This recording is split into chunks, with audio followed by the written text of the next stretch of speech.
ठंड होगी बढ़िया वाली। कोई अगर पूछे कि किसी ने स्वर्ग देखा है तो मैं तो कहूँगा भाई देखा है कि सर्दी में बिस्तर में बैठे बैठे चाय मिल जाए तो स्वर्ग है और कहीं मेरे को तो नहीं लगता। चलो लेक्चर शुरू करते हैं। आज साथ साथ में चाय पियेंगे, साथ साथ में लेक्चर शुरू करेंगे। पिछले लेक्चर में हमने क्या किया था, एक जल्दी सी फटाफट 2 मिनट में रिवीजन कर लेंगे, उसके बाद आज का लेक्चर देखेंगे। चलो पहले ये बात कर लेते हैं आज के लेक्चर में क्या करेंगे। आज के लेक्चर में सबसे पहले तो आप देखेंगे बाईपास फैक्टर क्या होता है। ठीक है, बाईपास फैक्टर बहुत बार सुना होगा। ये होता क्या है इसके बारे में आज सीख लेंगे। इसके अलावा क्या है, इसके अलावा कुछ चीज़ें देखेंगे आप, जैसे कि इफ़ेक्टिव टेम्परेचर क्या होता है। ठीक है, अब जैसे ये टेम्परेचर तो इफेक्टिव नहीं है, बाहर अगर निकलें तो ये टेम्परेचर तो इफेक्टिव नहीं है। तो इफेक्टिव टेम्परेचर, ह्यूमन बॉडी किस टेम्परेचर पे कंफर्टेबल फील करती है, किन कंडीशंस पे कंफर्टेबल फील करती है, वो क्या होता है। एशरे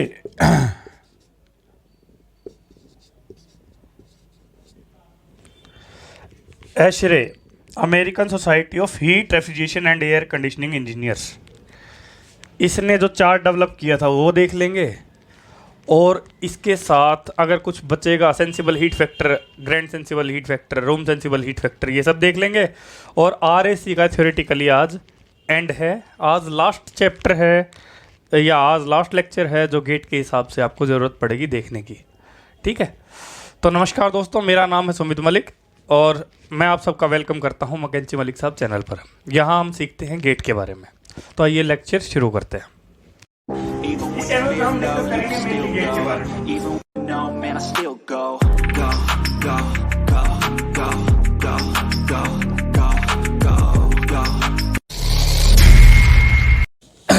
तो दोस्तों पिछले लेक्चर में आपने क्या किया था, फटाफट 2 मिनट के अंदर ना पहले उसको रिवाइज कर लेते हैं। हमने क्या किया था, साइक्रोमेट्रिक चार्ट किया था। ठीक है, साइक्रोमेट्रिक चार्ट में अलग अलग लाइनें देखी थी, क्या लाइन क्या रिप्रेजेंट करती है ये सब देखा था। तो एक बार 2 मिनट में फटाफट ना रिवाइज कर लेते हैं।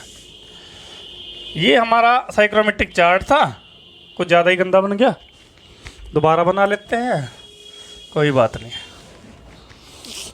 हाथ अपने मारकर अपना बनाना अपने को। ठीक है, ये हमारा साइक्रोमेट्रिक चार्ट था, ये भी बहुत ही गंदा है बट चलो काम चला लेंगे। ठीक है, इसमें अलग अलग लाइनें देखी थी, फटाफट देख लेते हैं कौन कौन सी लाइनें कैसे थी। सबसे पहले ड्राइबल टेम्परेचर की लाइनें वर्टिकल लाइनें थी। मैं सारी नहीं बना रहा, बस थोड़ा सा आपको आइडिया दे रहा हूँ ताकि आपको पिछला लेक्चर याद आ जाए। ये है ड्राइबल टेम्परेचर की लाइनें, यहाँ पे स्पेसिफिक ह्यूमिडिटी की लाइनें हॉरिजॉन्टल लाइनें थी। यही लाइनें इधर क्या रिप्रेजेंट कर रही थी, TDP ड्यू पॉइंट टेम्परेचर। ठीक है, ये हमने देखा था। इसके अलावा ये थी ऐसे वेट बल्ब टेम्परेचर की लाइनें, T' की वेट बल्ब टेम्परेचर की लाइनें।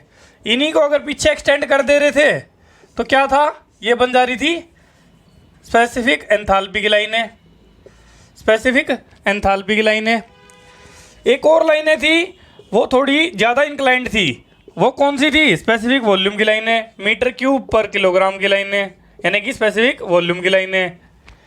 और एक लास्ट हमने देखी थी वो थी हमारी रिलेटिव ह्यूमिडिटी की कर्व्स, मतलब फाई की कर्व्स। ठीक है, ये सब हमने साइक्रोमेट्रिक चार्ट ऐसा देखा था। सारी लाइंस के बारे में अलग अलग डिस्कस कर लिया था।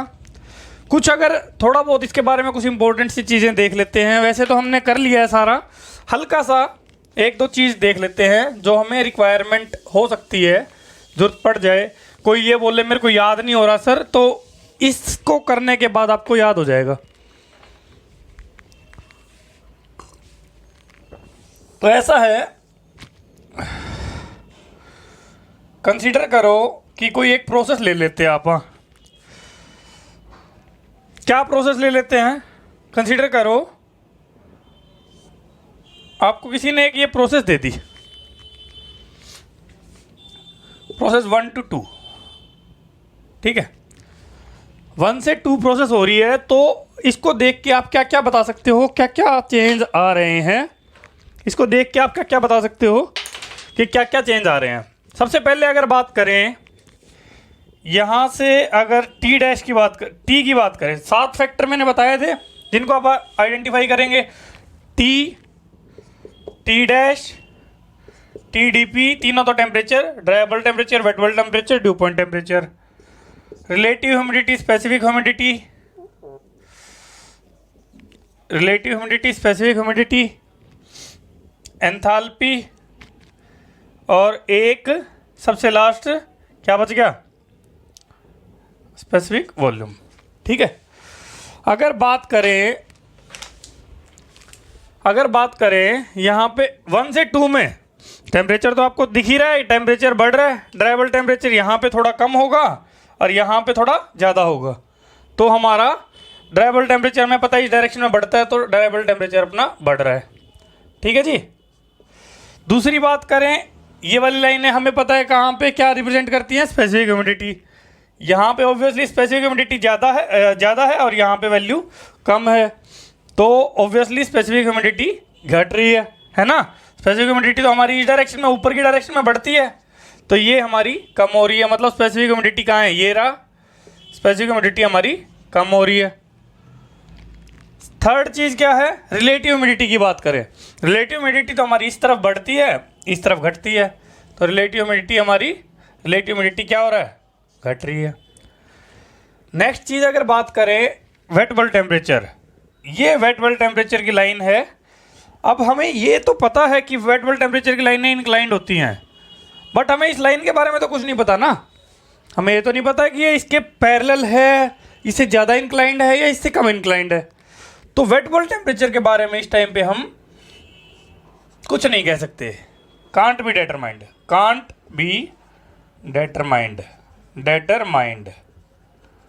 ठीक है। आप अपने को चार्ट दे रखो, हम वो तो देख लेंगे, वैल्यूज़ तो देख लेंगे, लेकिन अगर जब तक अपने पास कभी अभी यहाँ पे बोर्ड पे अगर हमें नहीं पता 21 एंगल पे है, तो हम ये कह देंगे कि ना wait bulb temperature can't be determined फिलहाल के लिए। ड्यू पॉइंट टेम्परेचर की बात करें, यहाँ पे ड्यू पॉइंट टेम्परेचर ऑब्वियसली ज़्यादा रहेगा और यहाँ पे थोड़ा सा कम रहेगा, तो ड्यू पॉइंट टेम्परेचर भी कम हो रहा है। ठीक है। एंथैल्पी की बात करें, सेम एंथैल्पी का केस है। जो वेट बल्ब टेम्परेचर की लाइनें हैं वही तो पीछे जाके एंथैल्पी बताते हैं। अगर इसको नहीं आइडेंटिफाई कर सकते तो हम इसके बारे में भी ये नहीं बता सकते घट रहा है कि बढ़ रहा है, तो ये भी कांट बी डिटरमाइंड।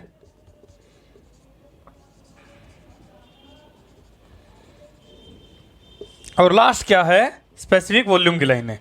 अब हमें ये भी नहीं पता, क्या पता इसका जो एंगल है इसके आसपास हो, है ना। हम फिलहाल हमें जो दे रखी है इन्फॉर्मेशन, उससे हम ये अंदाज़ा नहीं लगा सकते कि ये इसके पैरेलल है, इसके पैरेलल है, या इन दोनों में से किसी के पैरेलल नहीं है, तो इसको भी लिखेंगे कांट बी डिटरमाइंड। तो यहाँ से आपको ये समझ में आ गया कि अगर आपको साइक्रोमेट्रिक चार्ट पे कैसे भी कोई भी एक लाइन ड्रॉ करके दे दी जाए, एक और लाइन ले लेते हैं, एक और साइक्रोमेट्रिक चार्ट बना लेते हैं यहाँ पे।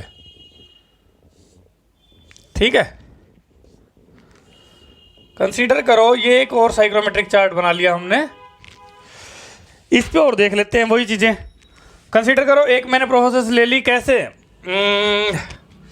हॉरिजॉन्टल स्ट्रेट लाइन ले लेते हैं या वर्टिकल स्ट्रेट लाइन ले लेते हैं, या वर्टिकल तो हमारे पास है ही। कंसीडर करो हम ये बता देते हैं प्रोसेस ये हो रही है 1 to 2। अब हम ये बता देते हैं इसमें साथ में कि ये लाइन जो है हमारी वेट बल्ब टेम्परेचर की लाइन के पैरेलल है। ठीक है। हम ये बता देते हैं दिस, हमें दे रखा है this line is parallel to WBT, wet bulb temperature line के पैरेलल है। तो अब हमें क्या क्या पता चल जाएगा, इसी में देख लेते हैं। सबसे पहले हमें क्या पता है, 1 से 2 क्या हो रहा है, 1 से 2 क्या हो रहा है। 1 से 2 में सबसे पहले ड्राई बल्ब टेम्परेचर की बात करें तो ड्राई बल्ब टेम्परेचर हमारा कम हो रहा है ना। ड्राई बल्ब टेम्परेचर तो कम हो रहा है इससे इधर से इधर। तो यहाँ पे अगर बात करूँ मैं ब्लू कलर से जो दिखा रहा हूँ ये सेकंड चार्ट के लिए है। 1 से 2 क्या है, ड्राई बल्ब टेम्परेचर हमारा कम हो रहा है। सेकंड चीज़ है अगर स्पेसिफिक एंथैल्पी की बात, स्पेसिफिक क्या होती है ये ह्यूमिडिटी। स्पेसिफिक ह्यूमिडिटी के बारे में बात करेंगे तो स्पेसिफिक ह्यूमिडिटी हमारी बढ़ रही है, तो स्पेसिफिक ह्यूमिडिटी का कहाँ है, ये रहा, ये बढ़ रही है। थर्ड चीज़ अगर बात करें ड्यू पॉइंट टेम्परेचर, यहाँ पे ड्यू पॉइंट टेम्परेचर कम है, यहाँ पे ड्यू पॉइंट टेम्परेचर ज़्यादा, तो ड्यू पॉइंट टेम्परेचर भी हमारा बढ़ रहा है।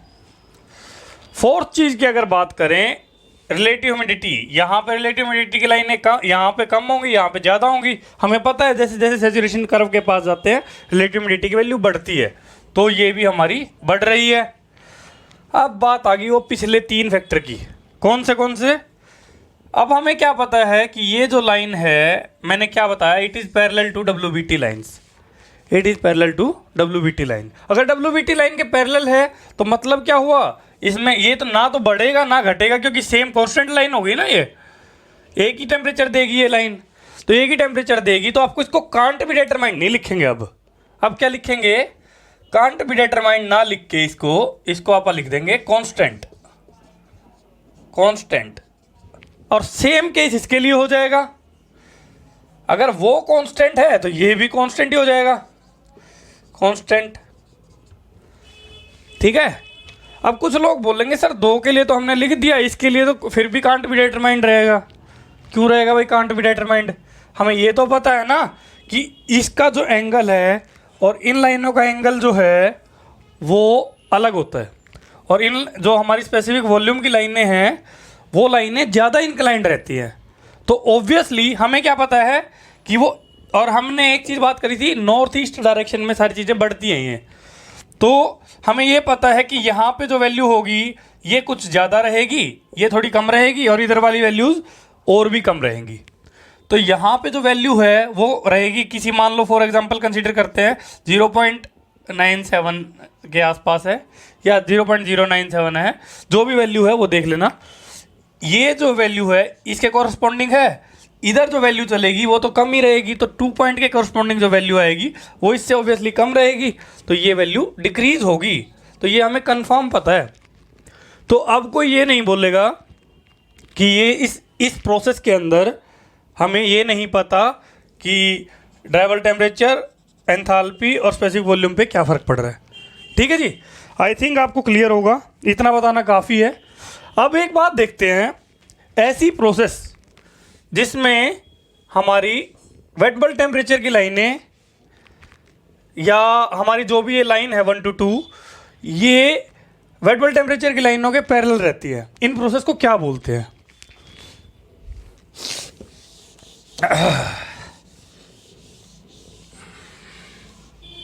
ठीक है, ये आपको इस प्रोसेस के लिए आपको पता है।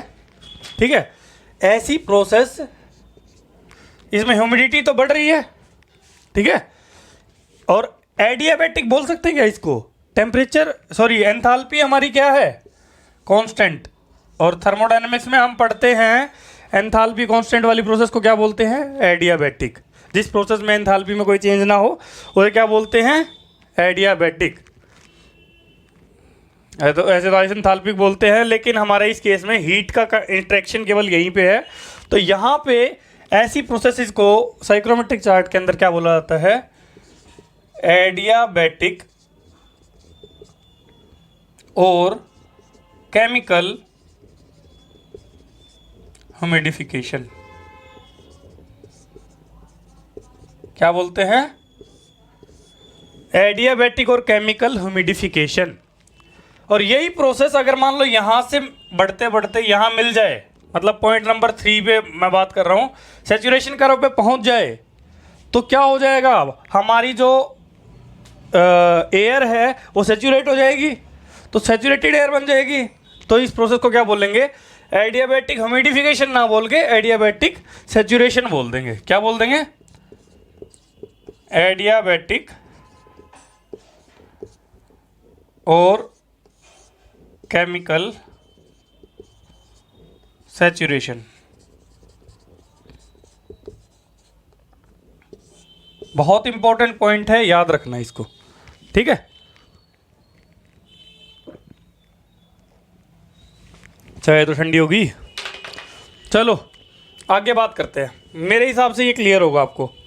ऐसी प्रोसेस को क्या बोलेंगे, एडियाबैटिक ह्यूमिडिफिकेशन या एडियाबैटिक और केमिकल सेचुरेशन। अगर यही इस डायरेक्शन में रहता, यू कैन से 1 से 2 ना जाके 2 से 1 आ रही होती, और हमें ये पता पैरेलल टू WBT है, तो उसके इसमें क्या हो जाता, एडियाबैटिक डीह्यूमिडिफिकेशन। ठीक है, वो बार बार लिखवाने की जरूरत नहीं है आपको, इतने समझदार आप लोग हो। ठीक है, मैं मान रहा हूँ कम से कम। अब हमने एक चीज़ करी थी, आप लोगों को याद भी होगा, कूलर जो होता है, समर कूलर जो होता है, you can say desert cooler जिसको बोलते हैं, उस कूलर में जो प्रोसेस होती है वो क्या होती है, हमें क्या पता है, यही वाली प्रोसेस होती है। कूलर के अंदर क्या होता है, ह्यूमिडिटी भी बढ़ती है और कूलिंग भी, कूलिंग प्लस ह्यूमिडिफिकेशन, ये प्रोसेस होती है। ये तो हमने क्या कर लिया था। अब कूलर सबसे ज़्यादा इफेक्टिव कब होगा, नोट की फॉर्म में लिख लेते हैं इसको। Desert cooler is most effective when WBD wet bulb depression is maximum. Desert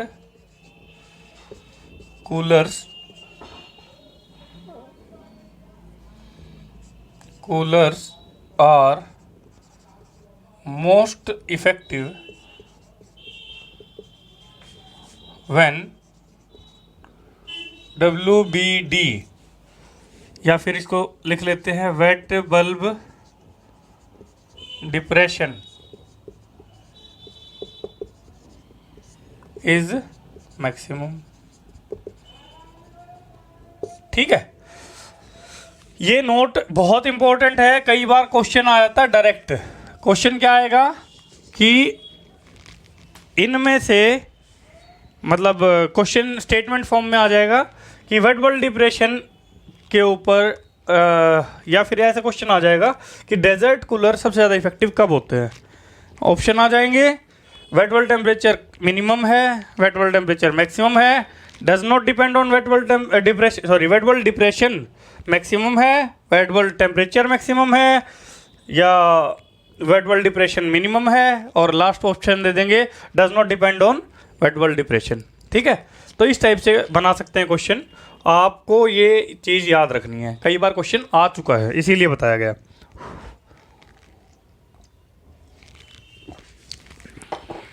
ठीक है जी,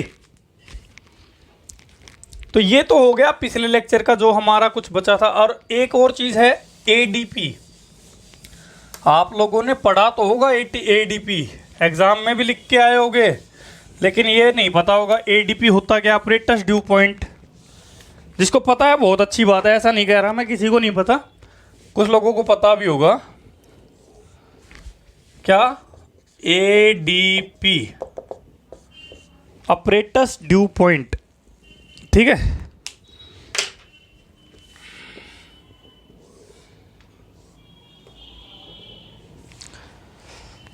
अब पहली चीज तो ADP होता क्या है और किस प्रोसेस के लिए होता है। जब प्रोसेस हो रही हो, क्या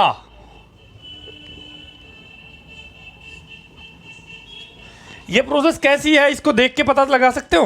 1 से 2 अगर हम जा रहे हैं, जिसने साइक्रोमेट्रिक चार्ट वाला लेक्चर अच्छे से देख लिया है ना, उसको बताने की जरूरत नहीं है कि ये प्रोसेस कैसी है। जिसको डाउट है, ऊपर आई बटन में आपको लिंक शो हो रहा होगा, उस पर जाके आप पिछला लेक्चर देख सकते हैं। ठीक है, अब एक बात बताओ, यहाँ पे हमें क्या पता चल रहा है, स्पेसिफिक ह्यूमिडिटी कम हो रही है और टेम्परेचर भी कम हो रहा है, तो कूलिंग प्लस डीह्यूमिडिफिकेशन है, तो केवल इसी प्रोसेस में ADP अब अचीव होगा, कूलिंग प्लस डीह्यूमिडिफिकेशन। क्या होता है ADP, जब ये प्रोसेस में सेकंड पॉइंट यहाँ ना होके ये कहाँ मिल जाए, सैचुरेशन कर्व पे, कंसीडर करो 2 ना होके 2' पे मिल जाए। 2' मतलब 2' कहाँ है, सैचुरेशन कर्व के ऊपर है, तो इस पॉइंट को क्या बोलेंगे, ADP। ठीक है, ADP को डिफाइन कैसे करते हैं, ADP is the point, ADP is the point achieved during cooling plus dehumidification process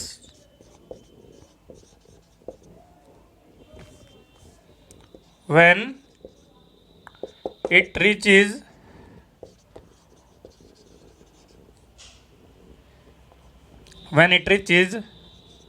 saturation curve। तो क्लियर होना चाहिए मेरे हिसाब से। एडीपी कौन सा पॉइंट है जब कूलिंग प्लस डिह्यूमिडिफिकेशन वाली प्रोसेस हमारी यहाँ पे ना ख़त्म होके वो कहाँ पे ख़त्म हो, एडीपी मतलब यानी कि सैचुरेशन कर्व, ये हमारी सैचुरेशन कर्व होती है ना, सैचुरेशन कर्व पे अगर यहाँ पे ख़त्म ना हो के वो सैचुरेशन कर्व पे जाके मिल जाए तो उस पॉइंट को क्या बोलेंगे, ऑपरेटर्स ड्यू पॉइंट। क्या बोलेंगे, ऑपरेटर्स ड्यू पॉइंट। अब अगर किसी भी क्वेश्चन में क्वेश्चन आपको दे दे कि भाई कुछ भी क्वेश्चन दे रहा है और क्वेश्चन में आपको एडीपी का जिक्र कर दे, अगर एडीपी का जिक्र कर देगा ना तो आपको एक कंडीशन तो पता ही चल जाएगी कि भाई ना एडीपी दे दिया, इसका मतलब आपको ये पता है कि जो एक पॉइंट है वो कहाँ लाई कर रहा है, ऑपरेटर ड्यू पॉइंट कहाँ लाई कर रहा है, सैचुरेशन कर्व के ऊपर। तो उसके हिसाब से आपको क्या क्या पता चल जाएगा, एडीपी पे क्या होता है। पहली चीज़ रिलेटिव ह्यूमिडिटी की वैल्यू क्या होगी, रिलेटिव ह्यूमिडिटी की वैल्यू होगी 1 या फिर इसको बोल सकते हैं 100%। क्लियर है। सेकंड चीज़ अगर बात करें आप, रिलेटिव ह्यूमिडिटी तो 100% हो गई। दूसरी चीज़ हमें क्या पता चलती है, एडीपी पे सारे जो टेम्परेचर हैं सेम हो जाएंगे।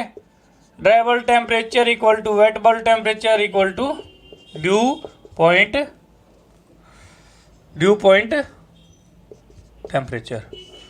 Dry bulb temperature equal to wet bulb temperature equal to dew point temperature. एक बात बताओ मेरे को, आप लोगों के लिए एक जेन्युइन क्वेश्चन है, इसका आंसर जिसको पता है वो कमेंट करेगा, ठीक है, मैं बताऊंगा नहीं अभी। मेरे को ये बताओ कि एडीपी के केस में वेट बल्ब डिप्रेशन पॉसिबल है कि नहीं है, बस इतना ही क्वेश्चन है। एडीपी के केस में वेट बल्ब डिप्रेशन पॉसिबल है कि नहीं है, और कूलर के अंदर हमारा एडीपी अचीव हो सकता है कि नहीं हो सकता, ठीक है।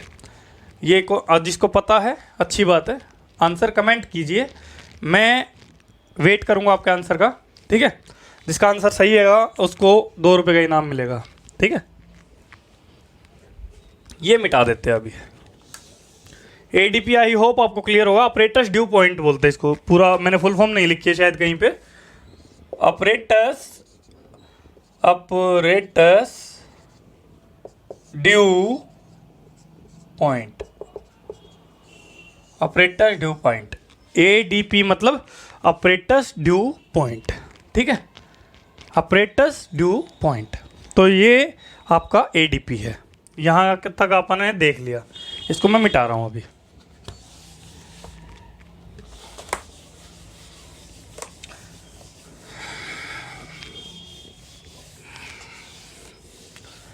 तो बात करते हैं अब हमारा बाईपास फैक्टर क्या होता है ना। बाईपास फैक्टर क्या होता है, आज का टॉपिक स्टार्ट कर रहे हैं। ये तो कल वाला चल रहा था ना अब तक। तो बाईपास फैक्टर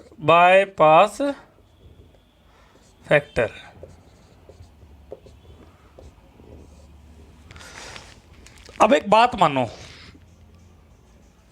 अब एक बात सुनो, कंसीडर करो हमारी एक कोई भी कोयल है, ठीक है। ये कंसीडर करो हमने जो एसी है, हमारे एसी के अंदर एक हीटिंग कोयल या कूलिंग कोयल, अगर समर एसी है तो कूलिंग कोयल हो जाएगा, विंटर एसी है तो हीटिंग कोयल हो जाएगा, ठीक है। तो हमने एक ऐसी कोयल लगा दी कोई भी। जब वो कोयल लगाते हैं तो क्या सारी की सारी एयर जो है, इनकमिंग एयर है, वो क्या सारी की सारी इसके कांटेक्ट में आएगी? नहीं आएगी। कुछ एयर तो ऐसी भी होगी ना जो इधर से निकलेगी, या कुछ एयर इसके आसपास से यहाँ से निकलेगी, तो जो इसको कांटेक्ट में आएगी, ठीक है। जो इधर से निकलेगी वो एयर जो है वो क्या इसके कांटेक्ट में आएगी? नहीं आएगी। तो नहीं आएगी। अगर भाई जब आपको समझ में नहीं आ रहा तो ये कंसीडर करो, ये फैक्टर काफ़ी चीज़ों पे डिपेंड करता है। मैंने एक बहुत महंगा वाला एक जुगाड़ बनाया है आप लोगों के लिए समझाने के लिए। कंसीडर करो ये एक डक्ट है, ठीक है, आई होप आपको दिख रहा होगा। इसके अंदर मैंने क्या किया है, इस डक्ट के अंदर हमने मान लिया है ये जो कोयल है ये हमारी हीटिंग कोयल है या कूलिंग कोयल है। समर एसी है, समर एसी में कूलिंग कोयल है ये। अगर कूलिंग कोयल है तो आप एक बात बताओ, ये कोयल मैंने अभी जो स्पेस है उसके बीचों बीच रखी हुई है, लेकिन बहुत सारी ऐसी एयर होगी ना जो इसके आसपास से निकल रही होगी। अगर इसका यू कैन से एरिया अगर हम कम कर देंगे, कन्फाइन कर देंगे इसको, तो इसमें से जो एयर पास होगी वो ज़्यादा कांटेक्ट में आएगी। इसके मतलब हमारी एयर बाईपास कम होगी। बाईपास का मतलब समझते हो ना, जो एयर इसके कांटेक्ट में ना आके साइड से निकल जाए, ठीक है। तो बाईपास जितनी ज़्यादा हो जाएगी उतना ही ज़्यादा बाईपास फैक्टर हो जाएगा। समझ में आ रहा है? नाम ही इसका ऐसा है कि जितनी ज़्यादा एयर इसके साइड से निकल जाएगी यानी कि इसके बाईपास हो जाएगी, उसको वो ही क्या रिप्रेजेंट करेगी, बाईपास फैक्टर, ठीक है। तो बाईपास फैक्टर क्या है, मैं एक बार नॉर्मल भाषा में बताता हूँ आपको, आसान भाषा में समझें अगर तो बाईपास फैक्टर क्या है, किसी भी एयर को यू कैन से, जब कोई एयर इनकमिंग एयर हमारी, इनकमिंग एयर को मैं रेड पेन से दिखा रहा हूँ, जब कोई इनकमिंग एयर हमारी किसी डक्ट के थ्रू पास होती है और वो हीटिंग कोयल या कूलिंग कोयल से ना टकरा के जो एयर हमारी इसके साथ कांटेक्ट में आ गई, वो तो क्या है, वो तो इसी के हिसाब से इसका टेम्परेचर ले लेगी। हीटिंग कोयल या कूलिंग कोयल हम क्यों यूज़ करेंगे, हीटिंग कोयल या कूलिंग कोयल हम तब यूज़ करते हैं जब हमें कूलिंग या हीटिंग रिक्वायर्ड होती है। कंसीडर करो इसका टेम्परेचर है मान लो 20 डिग्री सेल्सियस, यहाँ पे जो इनकमिंग एयर है इसका टेम्परेचर है 50 डिग्री सेल्सियस। तो जब ये इसके साथ कांटेक्ट में आएगी तो ये वाली एयर तो 20 डिग्री पे अचीव करने की कोशिश करेगी, बट जो ये एयर है ये तो कांटेक्ट में ही नहीं आई। फॉर एग्जांपल कंसीडर करते हैं एक्स में से मैं शो कर रहा हूँ, ये 1 माइनस एक्स हमारी इतना पोर्शन इसका जो है वो इसके कांटेक्ट में आ रहा है। तो जो एयर हमारी कांटेक्ट में ही नहीं आई वो तो हीट भी नहीं होगी, कूल भी नहीं होगी। इस केस में कूल नहीं होगी, ठीक है ना। तो जो हमारी आउटसाइड वाली एयर आएगी, यहाँ पे कंसीडर करो T1 है, यहाँ पे T2 है, तो वो जो एयर है वो तो इन दोनों का मिला जुला टेम्परेचर आएगा। तो बाईपास फैक्टर उस केस में क्या होगा, बाईपास फैक्टर सिंपली क्या रिप्रेजेंट कर रहा है, लॉस। क्या रिप्रेजेंट कर रहा है, लॉस। अगर आपका जितना ज़्यादा एयर बाईपास हो जाएगी उतना ही ज़्यादा हमारे उसकी एफिशिएंसी कम हो जाएगी। तो पहली चीज़ तो बाईपास फैक्टर देख लेते हैं। दूसरी चीज़ देख लेते हैं कि एफिशिएंसी क्या होगी किसी कोयल की, ठीक है। सबसे पहले बाईपास फैक्टर के बारे में बात करते हैं, थोड़ा इसके बारे में लिख लेते हैं, उसके बाद इसकी यू कैन से फॉर्मूला देख लेंगे इसका क्या होगा, उसके बाद देखेंगे एफिशिएंसी पे क्या इफेक्ट आता है बाईपास फैक्टर का, ठीक है जी। तो आई होप ये वाला डायग्राम आपको क्लियर हो रहा होगा। एक छोटा सा पहले ना बाईपास फैक्टर लिखवाने से पहले एक आपको ना एक डेमो दे देते हैं। कंसीडर करो कोई भी एक हमने कोयल रख दी, उसके ऊपर अगर हम कोई एयर डाल रहे हैं इनकमिंग एयर, तो उससे क्या क्या इफेक्ट हो सकते हैं। पहले एक बार ना ऐसा करते हैं,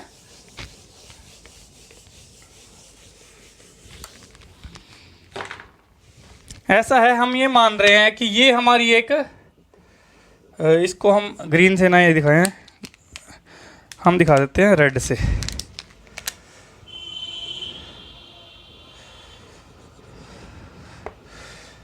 कंसीडर करो हमारी एक कोयल है, कूलिंग कोयल भी हो सकती है, हीटिंग कोयल भी हो सकती है। कंसीडर करो TS में टेम्परेचर ले रहा हूँ इसका, TS कंसीडर करो कुछ भी है, कितना है, मान लो कुछ भी टेम्परेचर है TS, ये हमारी यहाँ से इनकमिंग एयर है,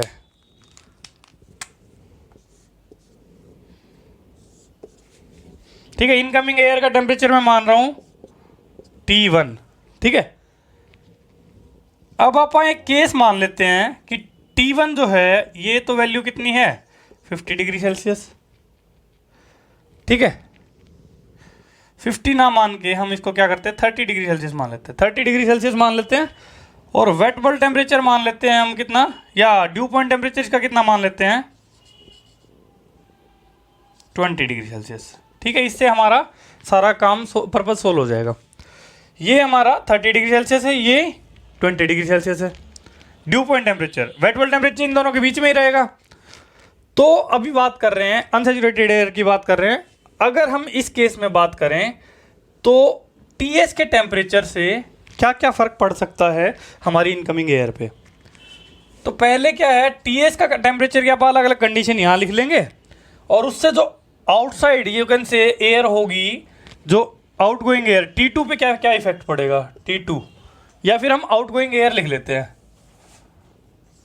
आउट गोइंग एयर। ठीक है, सबसे पहला केस अगर बात करें तो पहला केस क्या ले रहे हैं आप कि T1 की वैल्यू या TS की वैल्यू कितनी है 50 डिग्री सेल्सियस, और ये ड्राई है। ठीक है, ड्राई बोले तो ये इसमें ना पानी का कोई कंटेंट है ही नहीं, कंप्लीट ये इसमें ना पानी का कंटेंट है नहीं, ये कंप्लीटली ड्राई है। तो जब ऐसी एक कोयल हमारे इसके कांटेक्ट में आएगी तो क्या होगा, इसका टेम्परेचर बढ़ जाएगा। तो जो है हमारी एक तो हीटिंग हो जाएगी, ठीक है ना। इस केस में क्या होगा, हीटिंग हो जाएगी, हीटिंग हो जाएगी। और कुछ फ़र्क पड़ेगा, ह्यूमिडिफिकेशन डीह्यूमिडिफिकेशन कुछ होगा, ह्यूमिडिफिकेशन नहीं होगा, डीह्यूमिडिफिकेशन भी नहीं होगा। ठीक है, इसके केस में क्या है, केवल और केवल क्या हो रहा है, हीटिंग हो रही है, केवल हीटिंग हो रही है। तो ऐसी हीटिंग को क्या बोलते हैं, सेंसिबल हीटिंग। क्या बोलते हैं, सेंसिबल हीटिंग। सेकंड जो केस है वो अपन ले रहे हैं 50 डिग्री सेल्सियस पे विद मॉइस्चर ले रहे हैं, विद H2O लिख लेते हैं, विद H2O। यू कैन से 50 डिग्री पे स्टीम आ रही है, स्टीम नहीं कहेंगे हम उसको, 50 डिग्री पे वाटर वेपर उसके अंदर मिक्स है, ठीक है, वो आ रहे हैं। अगर ऐसा कुछ होगा तो उस केस में क्या होगा, हीटिंग तो होगी, हीटिंग के साथ क्या हो जाएगा, ह्यूमिडिफिकेशन हो जाएगा। ठीक है, हीटिंग प्लस ह्यूमिडिफिकेशन हो जाएगा। आपको पता है ना इनकमिंग एयर का टेम्परेचर, तो आउट गोइंग एयर का आपको टेम्परेचर और ये पता चल जाएगा प्रोसेस कौन सी होगी। यहाँ पे हमारी सेंसिबल हीटिंग हो रही थी, यहाँ पे हमारी विद वाटर जा रही है, तो हीटिंग प्लस ह्यूमिडिफिकेशन हो रही है। थर्ड अगर बात करें, थर्ड केस हम क्या करते हैं, स्टीम ही ले लेते हैं। थर्ड केस हम ले लेते हैं स्टीम। स्टीम बोले तो 100 डिग्री सेल्सियस पे हमारी वाटर, ठीक है, वाटर जो है, वाटर की वो स्टेट मैंने बताया है, कभी स्टार्टिंग में बताया था, वेपर में, गैस में और स्टीम में, तीनों में क्या डिफरेंस है। ठीक है, जिसको डाउट है वो लेक्चर जाके देख सकता है, डिस्क्रिप्शन में मैं ऊपर आई बटन में मैं इसका लिंक डाल देता हूँ। स्टीम के जब कांटेक्ट में आएगी, कंसीडर करो यहाँ पे हमने कोयल ना लगा के स्टीम की ही बौछार कर दें, तो उस केस में क्या होगा, उस केस में क्या होगा, हमारा इस पे क्या इफेक्ट पड़ेगा, हीटिंग होएगी और ह्यूमिडिफिकेशन हो जाएगा। अगर केवल स्टीम लिख दिया है ना किसी ने, तो आपको घबराना नहीं कि टेम्परेचर नहीं दिया, स्टीम होती है 100 डिग्री सेल्सियस पे ही। ठीक है, फोर्थ अगर बात करें 100 डिग्री सेल्सियस या उससे अबो ही रहेगी। अगर by the way dry saturated steam, अगर मान लो स्टीम है, स्टीम क्या है, वाटर की ही वो फॉर्म है जो 100 डिग्री सेल्सियस पे हमें जाके अचीव होती है। ठीक है, तो ये हमारा यहाँ पे हीटिंग प्लस ह्यूमिडिफिकेशन ही होगा। फोर्थ केस ले लेते हैं 30 डिग्री सेल्सियस।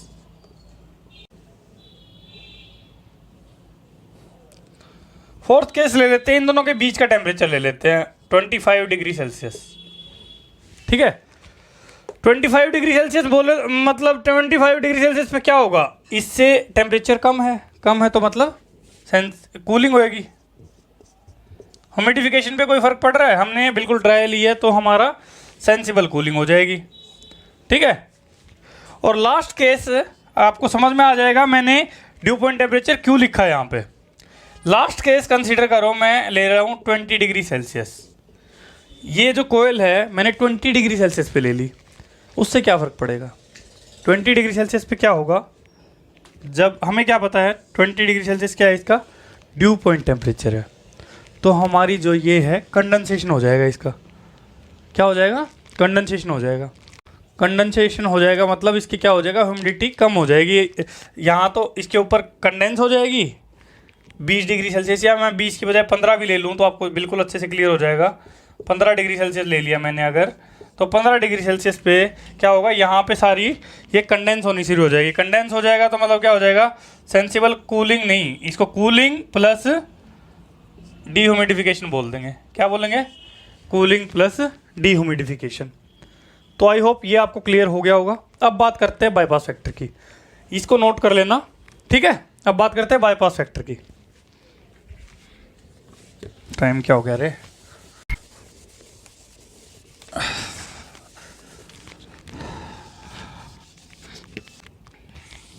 ऐसा करते हैं बाईपास फैक्टर के लिए हम क्या करते हैं वही वाला डायग्राम बना लेते हैं, पहले वाला। इसके बारे में पहले एक लाइन लिख लेते हैं, it simply represents loss, it simply represents loss और it represents amount of air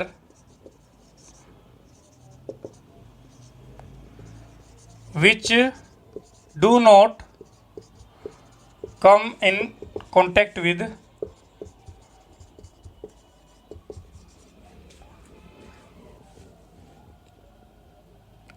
हम उसको क्या बोले, कौन सी हीटिंग कोयल या कूलिंग कोयल लिख लेते हैं, हीटिंग और कूलिंग लिख लेते हैं, हीटिंग और cooling coil. It simply represents the loss and it represents amount of air which do not come in contact with heating और कूलिंग कोयल। अगर जब कॉन्टैक्ट में नहीं आ रही है तो ऑब्वियसली मान लो कंसीडर करो, मैं अगर x बोल रहा हूँ, ये बोल रहा हूँ कि 30%, अगर मैंने बोल दिया x 30% है, 30% का मतलब क्या हुआ, आप इसे क्या समझोगे कि 30% एयर ऐसी है जो हमारी हीटिंग या कूलिंग कोयल के कॉन्टैक्ट में ही नहीं आई, है ना। 30% एयर ऐसी है जो हीटिंग या कूलिंग कोयल के कॉन्टैक्ट में ही नहीं आई, और जब कॉन्टैक्ट में ही नहीं आई तो मतलब क्या हुआ उसका कि 70% जो है कोयल की एफिशिएंसी होगी, है ना। तो कोयल की एफिशिएंसी की अगर बात करें 1 minus bypass factor, I hope इसमें किसी को डाउट नहीं होगा।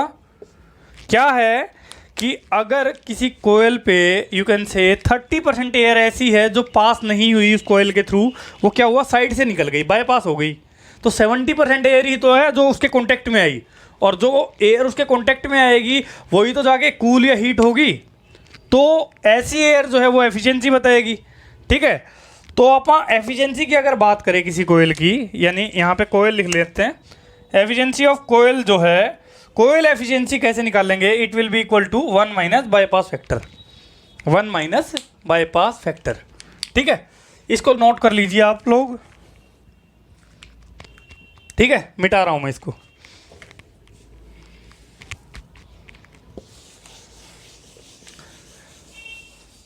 अब बात करते हैं कि अगर हमने बाईपास फैक्टर का फॉर्मूला भी देखेंगे, चलो पहले फॉर्मूला ही देख लेते हैं। अब पहला केस ले लेते हैं, केस 1। पहला केस क्या है, केस 1 फॉर कूलिंग या समर एसी। समर में क्या होता है, समर में हमें पता है कूलिंग चाहिए, हमें टेम्परेचर ज़्यादा होता है, टेम्परेचर ज़्यादा तो हमें कूलिंग चाहिए। तो अगर हम बात करें, मैं एक ही डायग्राम बना रहा हूँ, बार बार अलग अलग डायग्राम नहीं बनाऊंगा, दोनों के दोनों केस इसी पे डिस्कस कर लेंगे। ये कंसीडर करो एक हमारा डक्ट है, कोई डक्ट यानी कि जो एसी के अंदर लगी हुई है, पाइप है जिसके अंदर हमारी कोयल लगी हुई है, इसको मैं लिख रहा हूँ TS, कोयल टेम्परेचर को मैं लिख रहा हूँ TS, ठीक है। इनकमिंग जो टेम्परेचर है उसको मैं लिख लेता हूँ T1 और आउटगोइंग टेम्परेचर को लिख लेता हूँ T2। ठीक है, कोई डाउट तो नहीं है इसमें किसी को? इनकमिंग जो एयर है उसके टेम्परेचर को लिख दिया T1 और आउटगोइंग एयर के टेम्परेचर को लिख दिया T2। ठीक है, पहला केस जो है फॉर कूलिंग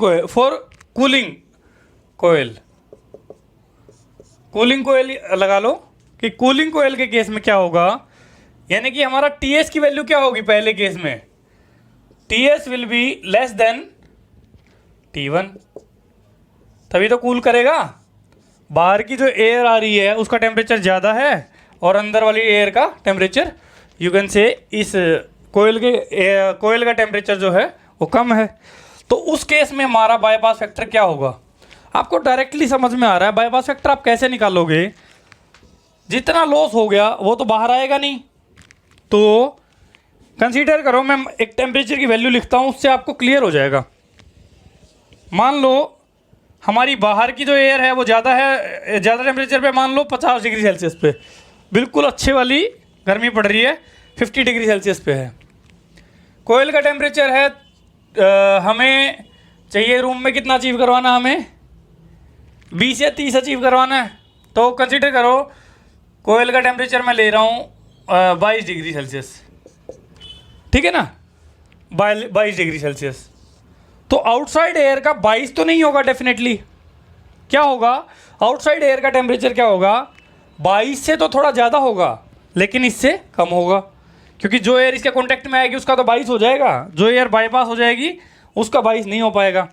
तो हमारा मान लो इसका हो जाएगा 30 डिग्री सेल्सियस, मैं मान रहा हूँ कोई वैल्यू, ठीक है, जस्ट हम एक वैल्यू, ये हमारी सारी रैंडम वैल्यूज़ है, ये समझाने के लिए आपको बस कि भाई ना टेम्परेचर पे क्या इफेक्ट पड़ेगा। तो ये टेम्परेचर जो है ये इससे तो ज़्यादा हो गया, तो ऊपर तो क्या आ जाएगा नंबरेटर में, आउटसाइड टेम्परेचर माइनस कोयल का टेम्परेचर डिवाइडेड बाय मैक्सिमम कितना हो सकता था, मैक्सिमम डिफरेंस क्या हो सकता था, मैक्सिमम डिफरेंस तो यही दोनों का है कि मैक्सिमम इफेक्टिवनेस कब हो सकती थी इसकी, या एफिशिएंसी 100% कब होती, एफिशिएंसी 100% जब होती जब जितनी एयर इसके कांटेक्ट में आई या फिर जितनी एयर हमने पास करी सारी की सारी 22 डिग्री सेल्सियस पे पहुंच जाती, उस केस में हमारा बाईपास फैक्टर 0 हो जाता। ठीक है, तो यहाँ पे हो जाएगा T1 माइनस TS। कूलिंग के केस में हमने बाईपास फैक्टर का फॉर्मूला निकाल लिया है, कूलिंग के केस में बाईपास फैक्टर का फॉर्मूला निकाल लिया है। जिसको किसी को डाउट हो, वेरी वेरी इंपॉर्टेंट फॉर्मूला, जिसको किसी को डाउट हो वो क्या करेगा, T2 की जगह 40 बाईपास फैक्टर, सिंपल सी बात है, 4 एफिशिएंसी इक्वल टू 100% या 0 बाईपास फैक्टर यानी x इक्वल टू 0। क्या होगा, हमें क्या पता है, जब बाईपास फैक्टर 0 का मतलब क्या हुआ कि साइड से कोई निकली नहीं, इसके थ्रू निकली है, इसके थ्रू निकली है मतलब सारी एयर का टेम्परेचर कितना हो गया, 22 डिग्री सेल्सियस हो गया। For this T2 will be equal to 22 degree celsius, या फिर you can say T2 will be equal to TS। ठीक है, ये वैल्यू पुट करके देख लेगा इसमें, जैसे इस वैल्यू को यहाँ पे रखेंगे, हमें क्या पता, अगर इसकी वैल्यू TS हो जाएगी तो ये और ये कैंसिल हो जाएंगे, बाईपास फैक्टर की वैल्यू 0 हो जाएगी। तो हमारा फॉर्मूला बिल्कुल ठीक है, ऐसे आप फॉर्मूले को वेरीफाई भी कर सकते हैं। तो आई होप यहाँ पे क्लियर होगा, किसी को डाउट नहीं होगा। ठीक है, केस 2 ले लेते हैं, कूलिंग वाला ले लिया, केस 2 ले लेते हैं हीटिंग के लिए, यहीं आ जाएगा, इतने में ही कर देते हैं। ठीक है, यहाँ पे बात करते हैं केस नंबर 2 की। केस 2, केस 2 की अगर बात करें, ये है फॉर हीटिंग कोयल। हीटिंग वाला जरूरत कब पड़ेगी, विंटर में। ठीक है, तो विंटर एसी मान लेते हैं, विंटर एसी। अब देखो डिफरेंस क्या आएगा, सब कुछ सेम है, मैं कोई टेम्परेचर या ये कोई वैल्यू चेंज नहीं कर रहा हूँ, बस टेम्परेचर की वैल्यू चेंज कर देते हैं। यहाँ पे आउटसाइड एयर का टेम्परेचर कितना हो जाएगा, 20 डिग्री सेल्सियस जो आ रही है, हमारा सेचुरेशन या यू कैन से हमारी कोयल का टेम्परेचर क्या हो जाएगा, 30 हो जाएगा मान लो। अब ये 9-10 भी हो सकता है, समर विंटर में तो 10 भी हो जाता है ना। मान लो 10 डिग्री सेल्सियस पे बाहर से आ रही है, 30 डिग्री इसका है, तो ऐसा तो नहीं है कि भाई ये 10 वाला सारा का सारा 30 हो जाएगा। ये क्या होगा, इसके और इसके बीच में होएगा। 30 होएगा तो हमारा क्या हो जाएगा, बाईपास फैक्टर 0 हो जाएगा। तो सारा का इसकी वैल्यू मैं मान लेता हूँ, ये हमारी हो गई 20 या 22, ठीक है, कुछ भी मान लेते हैं कि क्या होगा, इससे तो कम रहेगी और इससे ज़्यादा हो जाएगा, ठीक है। आई होप अब तक जो बताया है वो सब क्लियर होगा। जिसको डाउट है यार, लेक्चर को एक बार दोबारा देख लेना, आपको डाउट क्लियर हो जाएगा। तो यहाँ पे बाईपास फैक्टर क्या आएगा, सेम वही करना है। अब देखो इन दोनों का डिफरेंस, अगर एक्चुअल में बाईपास फैक्टर 0 होता तो उस केस में क्या होता है, इन दोनों का डिफरेंस 0 हो जाता। तो इस केस में हमारा जो टेम्परेचर हायर है उसको पहले लिखना है, Ts minus T2 divide by maximum कितना हो सकता था डिफरेंस इन दोनों का, ये Ts माइनस T1, ठीक है। ये आपका बाईपास फैक्टर का फॉर्मूला बन गया। ये वाला जो लाइन लिखी हुई है ना, ये वाली लाइन दोनों के लिए एप्लीकेबल है। Very very important, very very important, ठीक है। अब अगर ध्यान से देखो इस फॉर्मूले और उस फॉर्मूले में डिफरेंस क्या है, इसमें हमारा जो कोयल का टेम्परेचर पहले लिखा हुआ है, क्यों, हीटिंग के केस में कोयल का टेम्परेचर ज़्यादा होगा, और इस केस में क्या है, कोयल का टेम्परेचर बाद में लिखा हुआ है।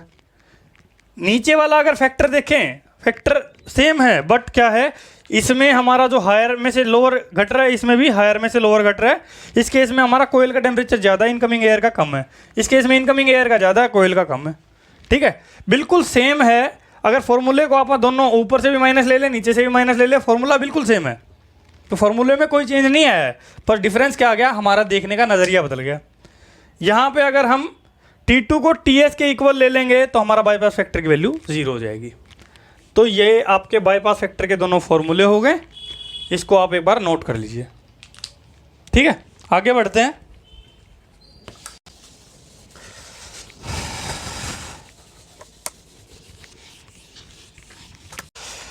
अब एक बात करते हैं कि ना, अगर हमने 3 कोयल पैरेलल में लगा दी, कंसीडर करो ये एक डक्ट है, हम क्या कर सकते हैं, हमें क्या चाहिए, बाईपास फैक्टर जितना उसके उतना कम से कम हो, है ना। बाईपास फैक्टर जितना उसके उतना कम से कम हो। कंसीडर करो हमने एक कोयल लगाई, फिर दूसरी लगा दी, फिर तीसरी लगा दी। इससे क्या फ़र्क पड़ेगा, जो आपा ने क्या किया, यहाँ से जो एयर पास हो रही थी, कुछ एयर इसके कॉन्टेक्ट में आ गई, कुछ बाईपास हो गई। ऐसा हो सकता है ये वाली एयर यहाँ पे जाके इसके कॉन्टेक्ट में आ जाए, कुछ बाईपास हो जाए, फिर ये वाली इसके कॉन्टेक्ट में आ जाए, फिर बाईपास हो जाए। तो इस केस में क्या होगा, आपको डायरेक्टली समझ में आ रहा है कि एफिशिएंसी कोयल की बढ़ जाएगी। पहले थोड़ी सी एयर कॉन्टेक्ट में आई, मान लो कंसीडर करो, मैं इसको मान रहा हूँ, यहाँ पे 70% कॉन्टेक्ट में आ गई, 30% बाईपास होगी। अब जो 70% कॉन्टेक्ट में आई, मान लो इसका जो भी टेम्परेचर अचीव करवाना था, मान लो 30 डिग्री अचीव करवाना था हमें, तो 30 इसका तो हो गया। ये वाली एयर तो इसके कॉन्टेक्ट में आए ना आए कोई फ़र्क नहीं पड़ रहा, लेकिन ये एयर का अगर 2% 4% भी फर्क इसमें इसके कॉन्टेक्ट में आ गया तो ये इसका परसेंटेज बढ़ जाएगा। तो यहाँ पे क्या हो जाएगा, ये 30% ना रह के मान लो इसका 25% रह जाएगा, ये हो जाएगा 75% मान लो। और थोड़ा और आगे जाएंगे, दोबारा कॉन्टेक्ट में आ जाएगी, तो 25% भी ना रहेगी, क्या पता 20% ही रह जाए, 80% हो जाए, है ना। ऐसा हो सकता है। मैं आपको एक आइडिया दे रहा हूँ। ये वैल्यू का से हमें क्या पता चल रहा है कि ना, यहाँ पे कुछ कॉन्टेक्ट में आई, बची हुई थोड़ी सी यहाँ पे कॉन्टेक्ट में आ गई, बची हुई थोड़ी सी यहाँ पे कॉन्टेक्ट में आ गई। और बाईपास फैक्टर कई सारे फैक्टर्स पे डिपेंड करेगा, किन पे डिपेंड करेगा वो बाद में बात करते हैं। पहले ये देखते हैं कि इसका ओवरऑल का अगर हमें बाईपास फैक्टर निकालना हो तो क्या होगा। ये कंसीडर करो, ये x1 है, ये x2 है और ये x3 है, तो x1 x2 x3। तो ऐसे केस में जो ओवरऑल बाईपास फैक्टर होगा, ओवरऑल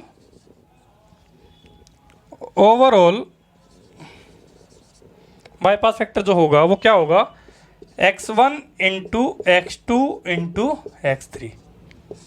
ठीक है जी। ओवरऑल बाईपास फैक्टर क्या होगा, तीनों को मल्टीप्लाई कर देना आपस में, तीनों का बाईपास फैक्टर को मल्टीप्लाई कर देना, वो हमारा ओवरऑल बाईपास फैक्टर आ गया। अगर बाय द वे आपसे कोई बोल दे कि हमें चाहिए कि अगर तीनों का बाईपास फैक्टर सेम है, ये भी मान लो x के बराबर है, ये भी x के बराबर है, ये भी x के बराबर है, ठीक है, तो ये x नहीं, इसको y ले लेते हैं इस केस में। अगर ये तीनों के तीनों मान लो y के बराबर हैं, तो हमारा ओवरऑल बाईपास फैक्टर क्या हो जाएगा, ओवरऑल बाईपास फैक्टर उस केस में क्या हो जाएगा, y का क्यूब हो जाएगा, y इंटू y का क्यूब, ठीक है। या फिर अगर 3 कोयल की नहीं बात कर रहा मैं, n कोयल्स की बात कर रहा हूँ, और n नंबर ऑफ कोयल्स है, तो उस केस में y की पावर n हो जाएगा, where n is number of coils, ठीक है। यहाँ से बाईपास फैक्टर निकालना, 1 में से माइनस कर दोगे एफिशिएंसी आ जाएगी। तो आई थिंक बाईपास फैक्टर आपको पूरी तरीके से क्लियर है। एक बार देखते हैं लेक्चर की ड्यूरेशन कितनी होगी। ठीक है, अभी कर सकते हैं, 54 मिनट हुए हैं, ठीक है। अपना बचा हुआ जो है वो थोड़ा सा बच गया है, वो फटाफट कर लेते हैं उसको, ठीक है। आई थिंक आपको ये बाईपास फैक्टर बहुत प्यार से क्लियर हो गया होगा। मैं इसको मिटा रहा हूँ, अभी आगे देखते हैं।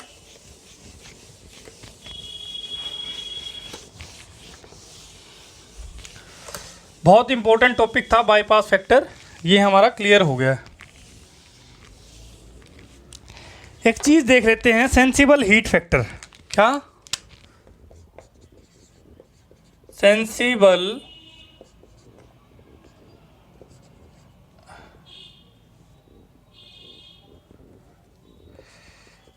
हीट फैक्टर,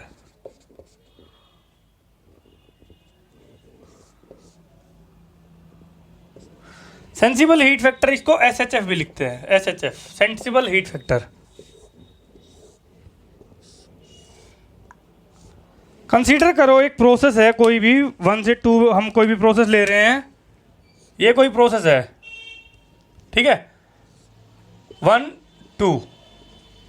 हमें क्या पता है कि 2 टाइप की हीट होती है, कैसी कैसी, एक होती है सेंसिबल हीट, एक होती है लेटेंट हीट। डिफरेंस क्या होता है, +1 +2 में पढ़ा होगा। सेंसिबल हीट क्या होती है, वो हीट होती है जिससे आपके टेम्परेचर में डिफरेंस आता है, टेम्परेचर आपका इंक्रीज होता है या डिक्रीज होता है। ऑब्वियसली अगर हीट वो निकाल लेंगे तो डिक्रीज हो जाएगा, अगर हीट सप्लाई करेंगे तो वो डिक्रीज नहीं होगा, या यानी हीट सप्लाई करेंगे तो इंक्रीज हो जाएगा। और लेटेंट हीट, इसको हम हिडन हीट भी बोलते हैं, हिडन हीट बोलते हैं ना इसको। हिडन हीट क्यों बोलते हैं, क्योंकि इससे टेम्परेचर में कोई डिफरेंस आता नहीं है। तो हीट का वो पार्ट जो टेम्परेचर में कोई इफेक्ट ना लाए लेकिन स्टेट चेंज कर दे, तो उसको बोलते हैं लेटेंट हीट, ठीक है। तो हमारी कोई भी जो यू कैन से प्रोसेस में अगर हमारा हीट में फ़र्क आ रहा है, तो उससे 2 चीज़ें हो सकती हैं, उस हीट का हमारा कुछ पार्ट लेटेंट हीट भी हो सकता है, कुछ पार्ट सेंसिबल हीट भी हो सकता है। तो सेंसिबल हीट फैक्टर क्या होता है, SHF, it is the ratio of sensible heat to the total heat. Total heat मतलब टोटल हीट लिख लेते हैं, total heat, sensible heat to the total heat. Sensible heat को हम SH लिख रहे हैं, टोटल हीट को हम लिख सकते हैं sensible heat plus latent heat, ठीक है। सेंसिबल हीट फैक्टर मैंने आपको डिफाइन कर दिया है। इसकी डेफिनेशन लिखना चाहो तो आप लिख सकते हो कि ratio of sensible heat to total heat is defined as sensible heat factor. इस केस में बात करते हैं, ये हमारी प्रोसेस है 1 से 2। कंसीडर करो मैं क्या मान रहा हूँ, ये देखो, ये ना जो हमारा कौन सा स्केल है, ये हमारी एंथैल्पी कैलकुलेट करने का स्पेसिफिक एंथैल्पी का स्केल है। कंसीडर करो यहाँ पे कुछ वैल्यू आएगी, उसको मैं मान लेता हूँ H1, H के कॉरस्पॉन्डिंग जो वैल्यू आ रही है H1 मान लेते हैं। यहाँ पे जो वैल्यू आएगी इसको बोल देते हैं H2, ठीक है। H1 ऑब्वियसली ज़्यादा दिख रही है हमें। हम क्या मान रहे हैं इस केस में, H1 और H2 ये 2 वैल्यू आ गई, तो इस केस में अगर हम बात करें सेंसिबल हीट फैक्टर आपको निकालने के लिए कोई बोल दे, तो क्या मैं इसी प्रोसेस को ऐसे लिख सकता हूँ? मैंने क्या किया, इसको दो पार्ट में डिवाइड कर दिया। ये मैं इस पॉइंट को लिख रहा हूँ 3। अब आप बोलोगे सर ऐसे कैसे हो गया? देखो ऐसा है, 3 के कॉरस्पॉन्डिंग हमारी जो h की वैल्यू आएगी वो आएगी मान लो H3। इन दोनों के बीच में है ना, बीच में। तो यहाँ से हम ये कह सकते हैं कि 1 से 3 के बीच में, 1 से 3 के बीच में जो प्रोसेस हुई उसमें क्या हुआ, टेम्परेचर क्या रहेगा, T1 इक्वल टू T3 है। तो टेम्परेचर में कोई फ़र्क ही नहीं आया, और टेम्परेचर में फ़र्क नहीं हुआ तो कौन सी हीट हो गई है? Latent heat. कौन सी हो गई? Latent heat. और 2 से 3 ये जो प्रोसेस हुई इसके बीच में क्या हो गया, T2 ये है, T3 यहाँ पे था। 2 से 3 के बीच में क्या हुआ, टेम्परेचर में चेंज आ गया। तो हम ये कह सकते हैं H3 माइनस H2 ये जो पार्ट है it is responsible for decrease in temperature. ठीक है ना, H3 माइनस H2 जो है ये रिस्पॉन्सिबल किसके लिए? डिक्रीज इन टेम्परेचर के लिए। तो सेंसिबल हीट क्या हो जाएगी हमारी इस केस में? सेंसिबल हीट हो जाएगी H3 माइनस H2। और लेटेंट हीट कौन सी हो जाएगी? लेटेंट हीट हमारी हो जाएगी H1 माइनस H3। ठीक है, आई होप आपको क्लियर होगा। जिसको नहीं क्लियर है एक बार और देख लो। ठीक है, ये आपका आ गया।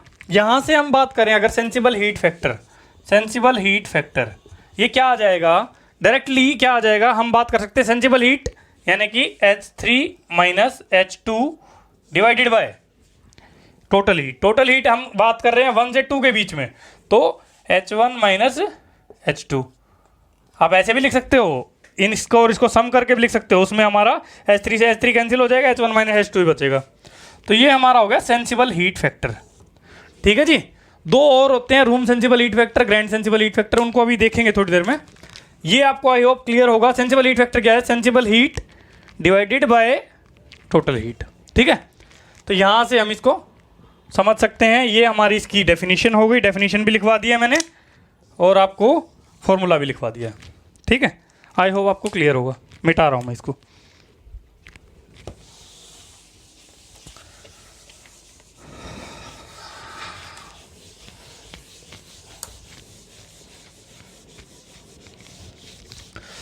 अब बात करते हैं हमारा लास्ट टॉपिक जो है effective temperature.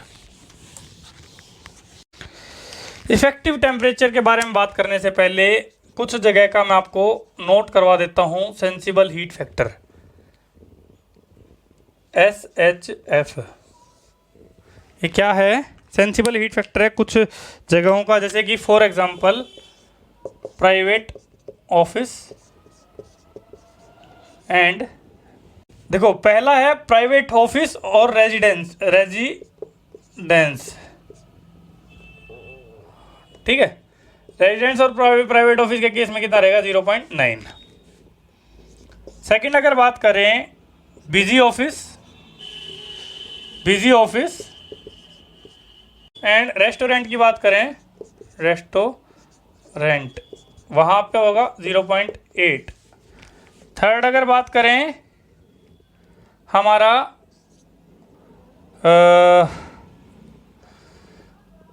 Auditorium and cinema hall 0.7। और लास्ट जो अगर बात करें ये हो गया हमारा सबसे ज़्यादा डेंस यानी कि डांस हॉल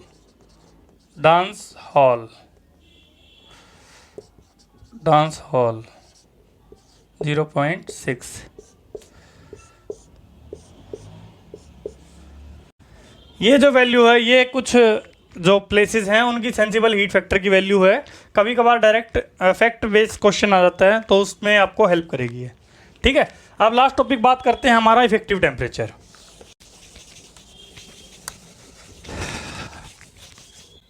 अच्छा, अरे लेक्चर नंबर 23 चल रहा है भाई, कोई भूल जाए तो मिट गया थोड़ा सा। अब है last topic, effective temperature. Effective temperature, आप एक बात बताइए मेरे को।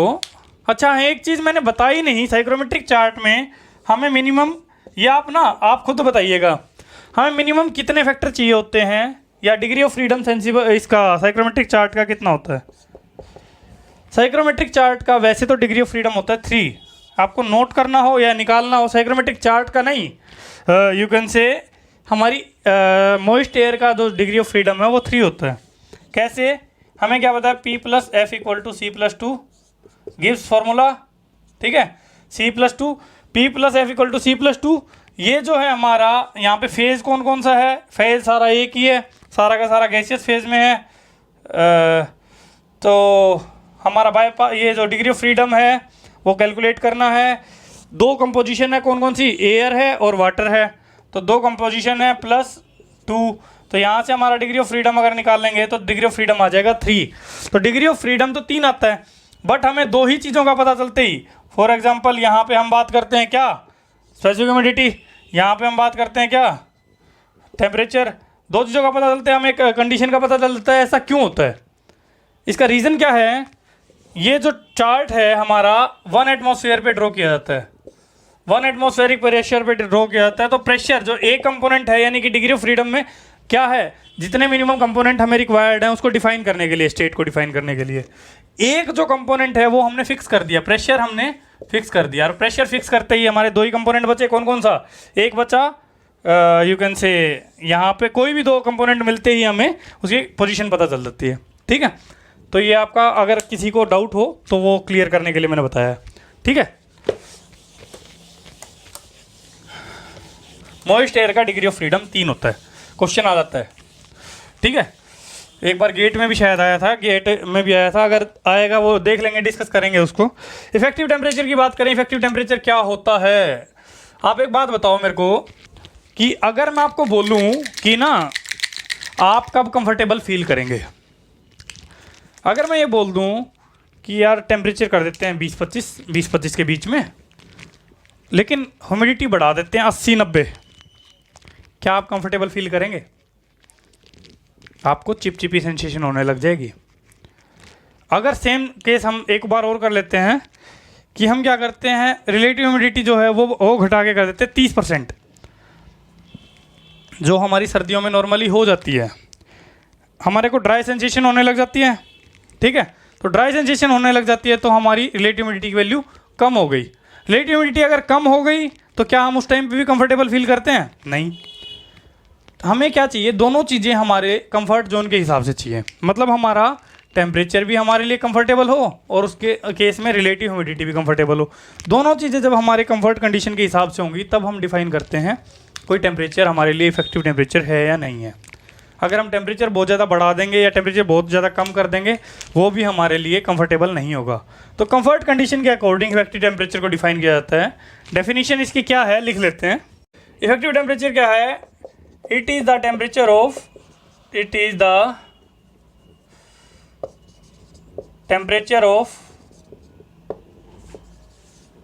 saturated air at which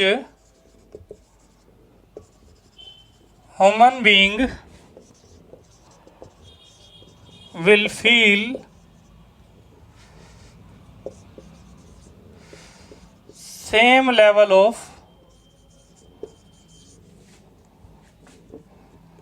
comfort as in actual environment.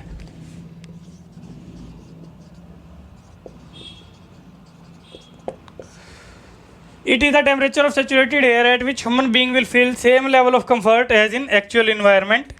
जैसे वो एक्चुअल इन्वायरमेंट में फील करेगा वैसे ही।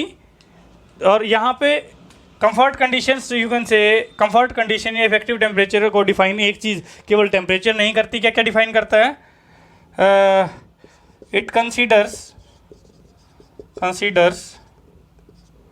Temperature, relative humidity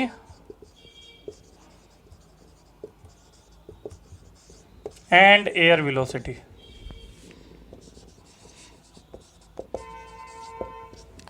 temperature, relative humidity and air velocity, ये तीन चीज़ों को कंसीडर करके हमारा एक इफेक्टिव टेम्परेचर बनता है।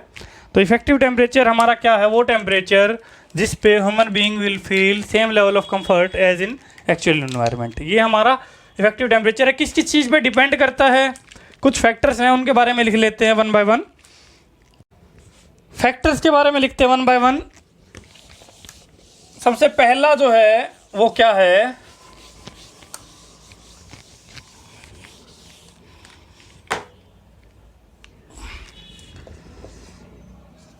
Climate and seasonal difference. Climate and seasonal difference क्या है? सबसे पहले क्या है, जो लोग कोल्ड प्लेसेस में रहते हैं, फॉर एग्जांपल स्विट्ज़रलैंड है, रशिया है, कनाडा है, इन कंट्रीज़ में जो लोग रहते हैं, चाइना है, इन कंट्रीज़ में जो लोग रहते हैं वो रिलेटिवली कोल्ड टेम्परेचर पे या कम टेम्परेचर पे कंफर्टेबल फील करते हैं एज़ कम्पेयर टू दोज, जैसे फॉर एग्जांपल अफ्रीका है, इंडियन कॉन्टिनेंट लगा लो, इसमें हमारे इंडियन सब कॉन्टिनेंट है, इसमें हमारा जो साउथ का पार्ट लगा लो, तो वहाँ पे जहाँ पे हमारा टेम्परेचर इफेक्ट रिलेटिवली थोड़ा ज़्यादा होता है, वो हमारे ज़्यादा टेम्परेचर पे कंफर्टेबल फील करेंगे as compare to those who are living in the cold areas. वो तो हो गया क्लाइमेट का डिफरेंस। दूसरा सीजनल डिफरेंस क्या है? हम सर्दियों में कम टेम्परेचर पे रिलेटिवली, फॉर एग्जांपल अगर बात करें एशरे के अकॉर्डिंग टू एशरे, हम गर्मियों में, समर में हम 21.6 डिग्री सेल्सियस के आसपास कंफर्टेबल फील करते हैं। और विंटर के केस में अगर बात करें, विंटर के केस में एशरे के अकॉर्डिंग 20 डिग्री सेल्सियस के आसपास हम कंफर्टेबल फील करते हैं। ठीक है, तो 1.5 डिग्री का डिफरेंस हो गया ना, 1.5 डिग्री का डिफरेंस हो गया। तो अगर हम बात करें, एशरे ने कभी एक एक्सपेरिमेंट किया था कुछ लोगों को लेके, तो उस एक्सपेरिमेंट का रिजल्ट है ये कि समर में, या फिर यू कैन से जहाँ समर में हम ज़्यादा टेम्परेचर पे कंफर्टेबल फील करते हैं, विंटर में हम कम टेम्परेचर पे कंफर्टेबल फील करते हैं। तो ये जो है ये हो गया क्लाइमेटिक एंड सीजनल डिफरेंस। तो इसके बारे में लिख लेते हैं फटाफट।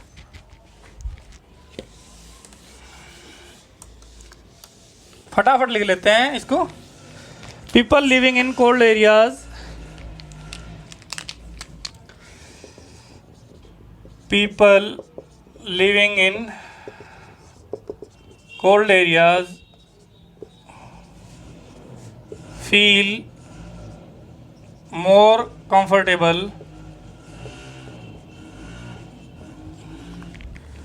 at lower temperature than people living in hot areas. Similarly, seasonal के लिए लिख लेंगे people in summer feel comfortable at higher temperature than in winter। ठीक है, हमें क्या लगता है कि गर्मियों में तो हमें ठंडा टेम्परेचर चाहिए होता है, तो हमें क्या लगता है कि गर्मियों में ज़्यादा ठंडा होगा तो हमें कंफर्टेबल फील होगा, और सर्दियों में हमें गर्म होगा, गर्म टेम्परेचर मिल रहा होगा तो हमें ज़्यादा कंफर्टेबल फील होगा। लेकिन ऐसा नहीं होता। रिलेटिवली अगर सर्दी और गर्मी का कंपैरिजन किया जाए तो गर्मी में रिलेटिवली हमें हायर टेम्परेचर पे कंफर्टेबल फील होता है और सर्दियों में कम टेम्परेचर पे कंफर्टेबल फील होता है। ठीक है, तो ये हमारा लिख लिया हमने सीजनल और क्लाइमेटिक, इसके क्लाइमेट और सीजनल डिफरेंस के बीच में। People living in cold areas feel more comfortable at lower temperature than people living in at hot areas. People in summer feel comfortable at higher temperature than in winter. Second जो है climate seasonal difference के बाद second बात कर लेते हैं as और gender की। सेकंड जो फैक्टर है जिस पे हमारा इफेक्टिव टेम्परेचर डिपेंड करता है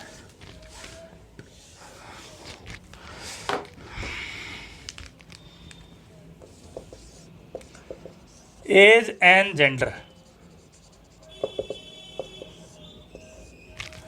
अगर हम बात करें तो जो बूढ़े लोग होते हैं वो comparatively hot temperature, you can say ज़्यादा टेम्परेचर पे कंफर्टेबल फील करते हैं as compare to young once.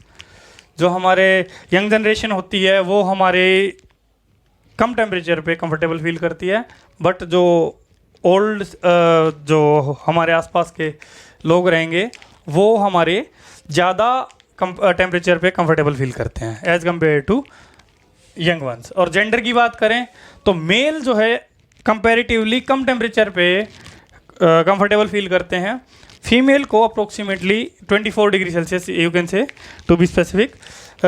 Female जो है, मेल जो है हमारे 21 डिग्री सेल्सियस के आसपास कंफर्टेबल फील करते हैं। जेंडर में अगर बात करें तो मेल जो हैं वो हमारे फील करते हैं 21 डिग्री सेल्सियस के आसपास कंफर्टेबल, और फीमेल की बात करें ये हमारी फील करती हैं 24 डिग्री सेल्सियस के आसपास ज़्यादा कंफर्टेबल। ठीक है, तो कंपैरेटिवली इसमें भी फ़र्क आता है, तो इसको भी लिख लेते हैं एक बार।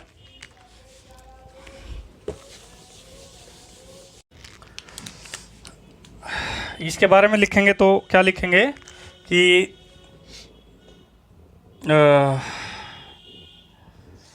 Old citizen comma newborn baby and women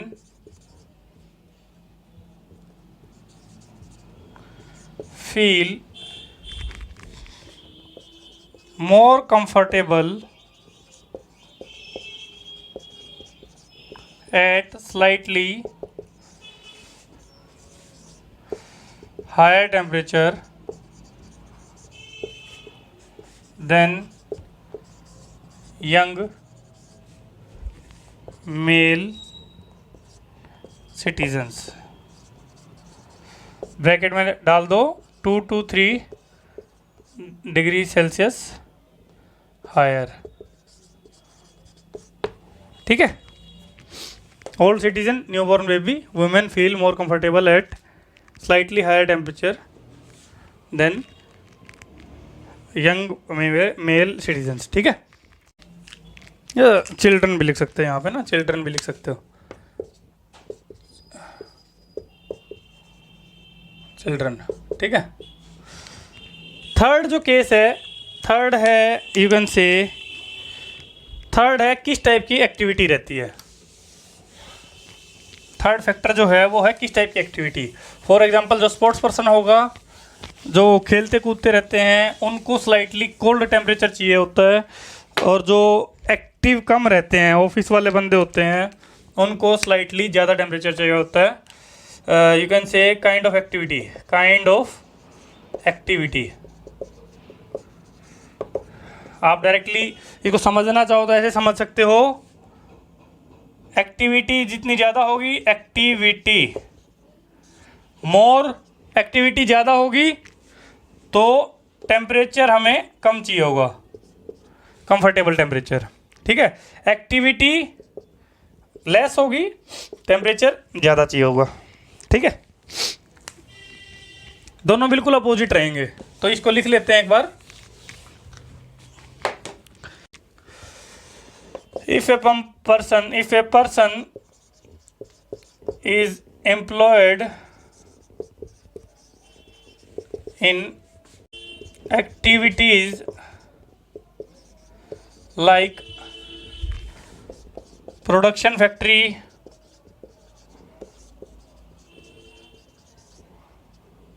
dancing, sports, etc., will feel more comfortable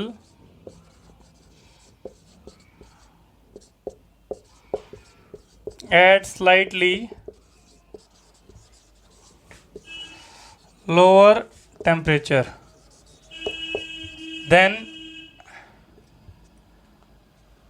those भाई जब ये देन है ना, मैंने कहीं पे अगर THEN लिख दिया हो तो उसको THAN कर लेना। देन जो है THAN कब यूज़ होता है, जब हम कंपेयर कर रहे हैं। Than those at rest condition.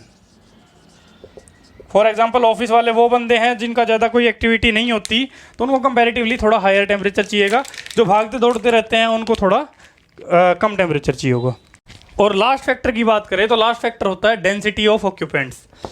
किसी रूम में कितने ज़्यादा बंदे हैं, जितने ज़्यादा बंदे होंगे उतना कम टेम्परेचर चाहिए होगा। क्यों भाई, हर एक बंदा हीट रिलीज़ कर रहा है, ठीक है ना। जितने ज़्यादा बंदे होंगे उतना ही हमें उसको उनकी हीट को निकालना पड़ेगा ना। तो यू कैन से लास्ट है density of occupants. Density of occupants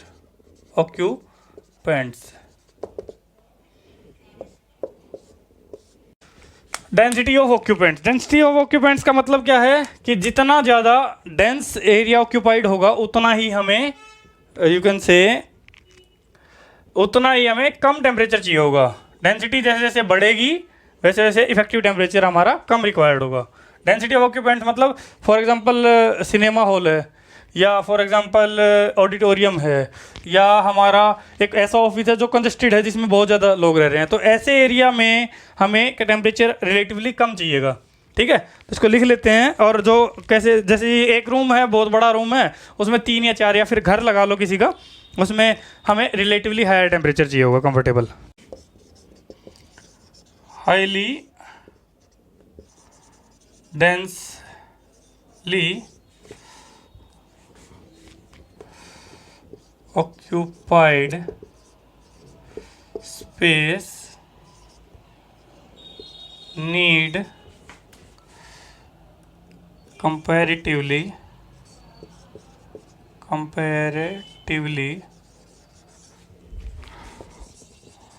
lower temperature than low density places। Highly dense जो जहाँ पे रहेगा, highly densely occupied space need comparatively lower temperature than low density place. ठीक है, वो मैंने बता दिया, एग्जांपल आपको बता दिए हैं। ऑडिटोरियम हो गया, सिनेमा हॉल हो गया, ये सब हो गया। ये हमारा हो गया इफेक्टिव टेम्परेचर वाला कंसेप्ट। ठीक है, तो आई थिंक लेक्चर काफ़ी लंबा हो गया है। ऐसा करते हैं, लेक्चर को यहीं पे विराम दे लेते हैं। ठीक है, ऐसा है, एक टॉपिक बच गया बस वैसे तो, लेकिन बहुत ज़्यादा लंबा लेक्चर हो जाएगा। एक टॉपिक की 5-7 मिनट की 10 मिनट की वीडियो मैं अलग से डाल दूंगा। तो I think this is all. हमारा RAC कंप्लीट हो गया है, बस एक टॉपिक बचा है। उस टॉपिक की 5-7 मिनट की 10 मिनट की वीडियो जो होगी वो मैं अलग से डाल दूंगा। तो टिल देन आप प्रिपरेशन अपनी कंटिन्यू रखें। हमारा एक लेक्चर आएगा जिसमें हम RAC के गेट के क्वेश्चंस करेंगे। ठीक है, ऐसा करेंगे। नेक्स्ट लेक्चर में क्या करेंगे, जो एक टॉपिक बचा हुआ है वो, और RAC के गेट के क्वेश्चंस जो इस चैप्टर से आए हुए हैं। पिछले 5 चैप्टर के क्वेश्चन मैं साथ के साथ करवा चुका हूँ। इस चैप्टर के जो क्वेश्चन गेट में आए हुए होंगे उनको हम नेक्स्ट लेक्चर में डिस्कस कर लेंगे। तो वैसे क्वेश्चन बहुत ज़्यादा हैं, अगर इसी चैप्टर से बहुत ज़्यादा क्वेश्चन आए हुए हैं। अगर एक पार्ट में हो गया तो ठीक है, वरना उस लेक्चर के 2 पार्ट डाल देंगे। ठीक है, तो till then good bye. I hope your preparation are going well, and thank you all for watching.